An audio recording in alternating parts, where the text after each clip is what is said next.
Uwi na naman. May schedule pa ako ng gupit dito sa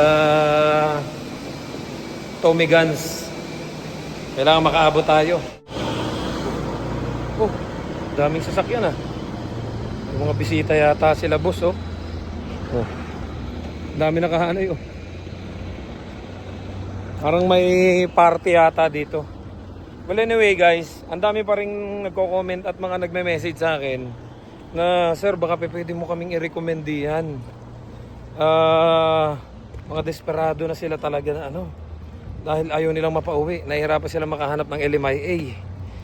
So, nung mga nakaraan, di po ba nabanggit ko na nga sa inyo, ayoko na sana talaga mag-recommend.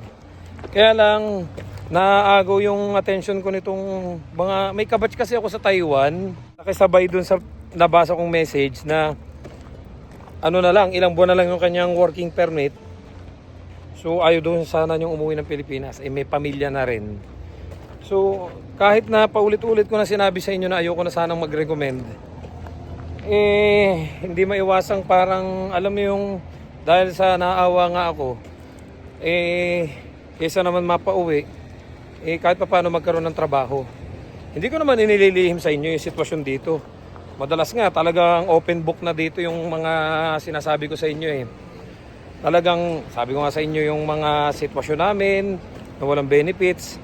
Kaya yung iba na pagdating dito, handa na sila. Kaya nga lang sa kabila nun, handa na sila, hindi pa rin nagtatagal.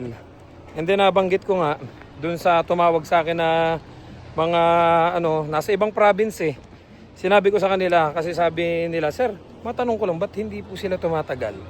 So sinasabi ko na talaga yung sitwasyon. Yung iba, okay, pag-isipan ko po. Pero yung iba, ang dami pa rin na nagsasabi, okay lang sir, ganyan din naman yung sitwasyon namin dito Hindi din bayad yung overtime. Hindi din bayad yung holiday. Tapos wala pa nga kaming inong oras Ganoon naman yata talaga kapag mga nasa farm. Kasi mga nasa farm din po na mga hindi na marirenew. Ngayon, yung isang friend ko, nag-message yung minsan. Actually, ilang beses na tong nangungulit. Sabi niya, Ferds, baka naman matulungan mo ako makahanap ng LMIA. Sabi ko, Brad, ang dami ding naghahanap sa akin ng LMIA. Actually, may mga pumupunta nga dito. Nung mga nakaraan, di po ba, wala kaming LMIA. So, sabi ko, ang dami ngayong naghahanap ng LMIA. Ang dami ngayong mapapauwi. Mga ma-out of status na, nanganganib na hindi na ma-renew. Dahil nga yung unemployment rate na 6% pataas, hindi na nagpa-process ng LMIA. So sabi ko, sa ngayon wala kaming LMIA. Kaya hindi kita matutulungan kasi dito pa lang sa paligid napakarami na nagtatanong sa akin. Hanggang sa kagabi, kinausap ako nung panganay na anak ni boss. Sinabi sa akin na na hindi na naman papasok yung isang tinetry nila na Meksikano. So sabi ko, so nakailang araw lang yun. Paano? Kailangan uli natin ng tao. Oo, sabi niya sa akin, kailangan nating makakuha ng tao para maibalik kayo sa schedule. Kasi sobra-sobra yung trabaho nyo dito, yung working hours nyo. Dapat 9 hours lang. So inulit na naman niya yun. So sabi ko, kapag nakakuha ba tayo ng tao, pwede na kami bumalik sa 9 hours a day or 2 shift a day. Sabi niya, oo.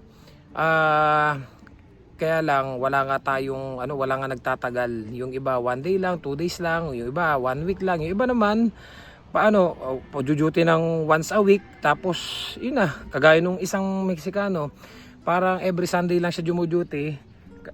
Tapos siguro nakahanap na sa iba ng mas magandang offer. So hindi na tumuloy ulit.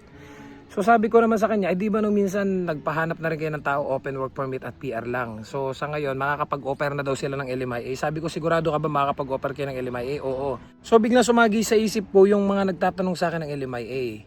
So tinawagan ko yung isang kasama ko dati sa Taiwan na naghahanap ng LMIA. Kasi nga, until December na lang. So ano na ngayon? September, October, November. So 4 months na lang. So sabi ko, ayaw na kitang i-recommend ka ako dito. Kasi nadala na nga ako kasi walang tumatagal. At saka hindi talaga maayos yung sistema. Wala kaming maayos sa sistema. Parang kanya-kanya dito. Pero sabi ko sa kanya, Ang makukuha mo lang talaga dito is may pathway to PR, murang bahay, walang benefits, at saka yun nga, pag medyo natyaga mo to at lumabas uli yung AgriFood Pilot, mag-apply ka na kagad ng PR. So inopen ko na sa kanya lahat, wala na akong inilihim. Pero sa kabila nung mga sinabi ko, sagot niya sa akin, okay lang, tsatsagain ko na yan. Sabi niya ganoon, isa naman mawalan ako ng status. Ganon din naman dito sa amin, hindi din naman bayad yung overtime, yung holiday, ganan. Wala nga ako sinasahod eh. Nung tinanong niya sinasahod dito, sabi niya, uy, okay na yan kahit paano makakaipon ako. Sabi ko, yan ay decision mo na yan kung gusto mong magtrabaho dito. So sabi ko, sige, kausapin ko si boss kung gusto mo kayong dalawa mag-usap. So ngayon, tinawagan ko si boss na habang naka-duty ako. Sabi ko sa kanya, may tatawag sa'yo na friend ko, kayo nang bahala mag-usap. And anong plano mo? Banggit din naman niya sa akin, hindi ko kagad masasabi na ma-operan ko siya ng LMIA. Titingnan muna natin, within 2 weeks na dumuti siya dito at natagalan niya, nalagpasan niya yon, saka ako mag-o-offer ng LMIA. Kasi nga, yung iba, hindi tumatagal. So sinabi ko doon sa friend ko, tatawagan ko nga si boss, kakausapin ko, yan, nakausap ko na.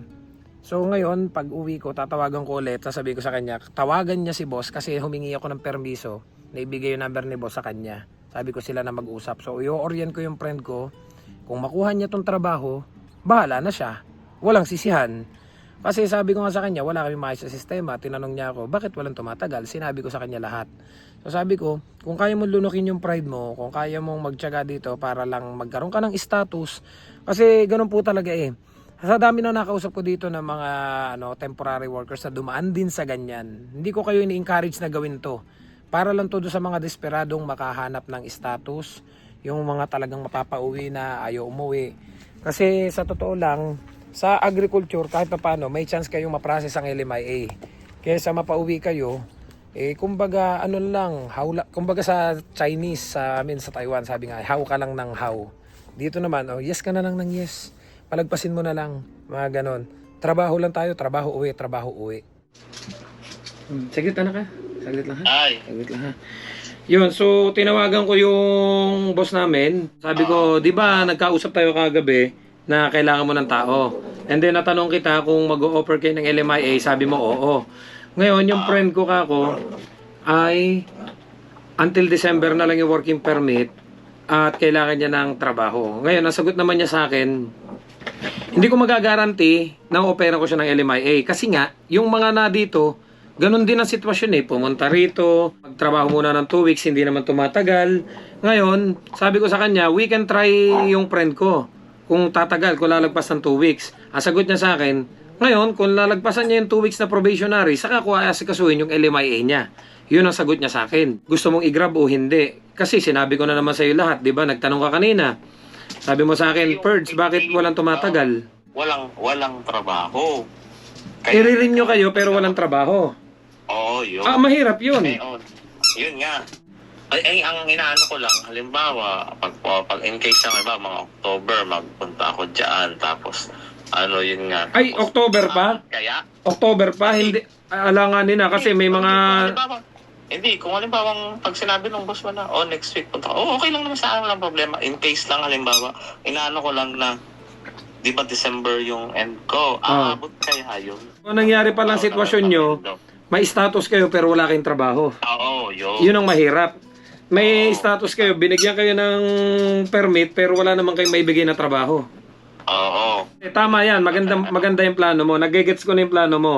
Magpapaalam ka lang dyan kasi wala din naman, may status ka nga dyan, wala din naman silang trabahong maibigay. Tapos itatry mo dito, ngayon kayo malalaman mo naman yan sa mga susunod na araw kung kaya mo, tatagal ka, kung okay yung sistema sa'yo. Ngayon, kapag hindi mag-workout, may babalikan ka. Nagigets ko. So ngayon, na-orient naman kita, tinanong mo ako, wala naman ako inilihim sa'yo. Kung gusto mo, ibibigay ko yung number ngayon ni boss, kayo nang mag-usap. Tawagan ko ngayon. Oo, ngayon, tatawagan mo ngayon. Kasi kinausap ko siya, sabi ko, tatawagan ka ngayon nung friend ko. Kayong mag-usap. Ngayon, anong sasabihin ko? ito, orient na lang kita ha. Tatanungin noon, ano yung status mo dito? Di sasabihin mo, naka-working permit ka. Until gano'n na lang. Ngayon, sabihin mo yung sitwasyon mo, may working permit ka, pero wala namang maibigay na trabaho. Ngayon, pag sinabi niya sa'yo, kailan ka pwede mag-start, sabihin mo, as soon as possible. Bigyan mo lang ng mga 2 to 3 days. Kasi nga, babiyahe pa. babiyahe pa papunta rito sa BC. Sabi niya, okay. Ngayon, pag nagkausap kayo, pinapunta ka niya dito at pinag-start ka na kagad, magtrabaho ka na kasi pwede namang ano yan eh, authorization to work while naka-process kung may job offer, pwede naman yun eh. Ngayon, mag-start ka na dito, malalaman mo within 2 weeks, mag-uusap kayo ni boss kasi magkikita naman kayo dito eh. Sasabihin niya sa'yo, okay, paprocess ko yung LMIA mo. Oh, ngayon, nasa sa'yo na yun kung mag-i-stay ka o babalik ka dyan. Oo. Na ano ko na, O gano'n mangyayari. May kung sakali naman, may tirahan naman dyan, di ba? Oo, may tirahan dito. At saka ang hinahabol ko nga kasi, nakakuha na ako ng bahay, makuha mo tong kwarto ko kasi itong kwarto ko ang pinakamalaking kwarto na may walk-in closet pa ako. Sige. Oo, ngayon. Habol ko nila kung sakali, napakamura yung Oo, 120 lang yung renta. Then the rest na share ko na sa'yo. So hindi ka na mag-expect. Sinabi ko sa'yo yung sistema dito, yung ano. Ang maganda nga lang talaga, 120 yung renta at saka may pathway to PR. Pero the rest, nasabi ko na sa'yo, hindi naman ako naglihim sa'yo. So inopen ko na, handa ka. Ngayon, tawagan mo si boss, ibibigay ko yung number, kayo nang mag-usap. Sabihin mo na lang. Sa pangalang Ferds lang. Sabihin mo na lang, ako yung friend ni Ferds na pinatawag sa'yo. Sabihin mo na lang ganon. Sabihin niya ganon. Tapos, sabihin mo, may working permit ka, pero wala kang work. So, nabanggit na kamo sa'yo ni Ferds. Sabihin mo, nabanggit na sa akin ni Ferds na we will try yung 2 weeks. And then after that, kung mag-workout, kung malagpasan ko yung 2 weeks, isaka mo palang ipaprocess yung LMIA. Pag tinanong ka kung may working experience ka sa dairy farm, sabihin mo na lang, yun nga, yung nabanggit ko sa'yo na mayroon kayong family business sa Pinas na may mga baka, baboy, ganun. Sabihin ko na lang yung doon ako lumaki, sabihin ko may farm. May farm ka, may farm ka lumaki. Kaya kahit paano may idea ka, ganun. Lumaki po ako sa farm. Lumaki po ako sa farm, Your Honor. Your Honor, sa farm po ako lumaki. Lumaki po ako sa farm. Depende sa mapag-usapan nyo. Kung papuntahin ka na niya dito, i-update mo na lang ako kung ano napag-usapan nyo, kung kailan ka pupunta dito. Kasi may mga bakanting kwarto dito, may titirhan ka na dito. Sige. Sige. Isesend ko yung number? Naman yung wala naman akong babayaran dun sa magkakausap na sa consultant. Wala akong babayaran. Kapag yung working permit na i-prenasis na ng consultant, paglabas ng LMIA, prenasis na yung working permit, doon ka palang may babayaran paglabas ng working permit. Sige. Isesend ko yung number, tawagan mo na ngayon, ha? Sige. Sige. Kayo na mag-usap, ha? Tip ko sa'yo, yabangin mo na kaya mo yung trabaho, ganan. Pero masasabi ko, pinakita ko naman sa'yo, binidyo ko, kita mo naman yung trabaho ko. Para sabi ko nga sa'yo, para sa akin, baliwala na eh. Parang mani-mani na eh. Kaya nga lang, sa mga katulad yung bago pa na mga ngapa pa kayo, tapos yung sistema, kayo nang bahala mag-adjust. Sabi nga natin, di ba? Ite-train naman yata. Oo, ite-train naman. Di ka naman basta gagalaw ng sayo. Tuturuan ka naman bago mo gawin yung isang bagay. Ha? Sige. Sige, isasend ko yung number, tawagan mo, ha? Sige. Ingat. Salamat. Sige. Update kita. Sige. Let's go. Tara.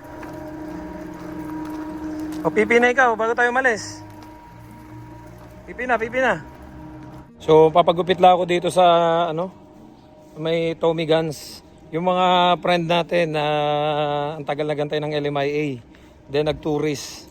Praise God, na-approve na yung LMIA nila. Tagal din nilang pag-alagala sila dito sa sa BC. Well anyway, yun nga, nakinig nyo naman.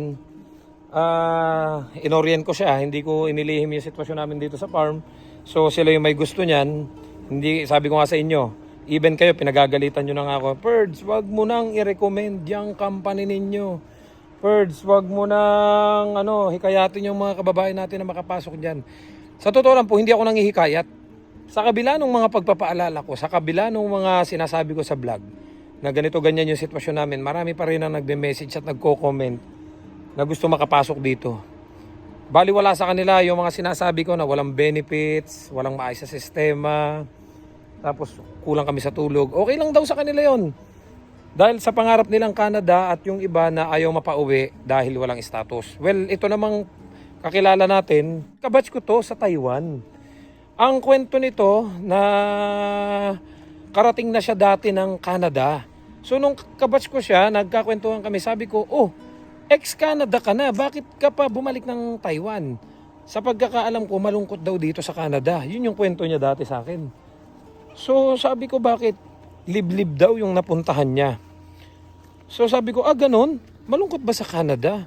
So that time, 2015, magkakasabay kami na nakarating ng Taiwan. Second Taiwan ko na yon. Second Taiwan ko kasi unang Taiwan ko is 2012. Sabi ko, bakit nakarating ka na ng Canada? Bumalik ka pa ng Taiwan. Ay dati kasi siyang ex-Taiwan na nakarating ng Canada and then nung nasa Canada, bumalik ng Taiwan. So sabi ko, ang daming nangangarap nakarating ng Canada. Ba't ka pa nag-Taiwan ulit? So hindi na siya nag-share that time. Tapos nagulat ako, nag-Canada uli siya. Napunta siya doon, nung pagdating pa lang niya dito, sinabi na niyang estado niya, niya, Perds, hindi maganda yung status ko. Nag-tourist lang ako dito, nakahanap siya ng LMIA, kaya lang seasonal, 6 months. Tapos ngayon, yung sitwasyon niya, may status nga, may working permit, pero wala naman trabaho. Grabe, di ba?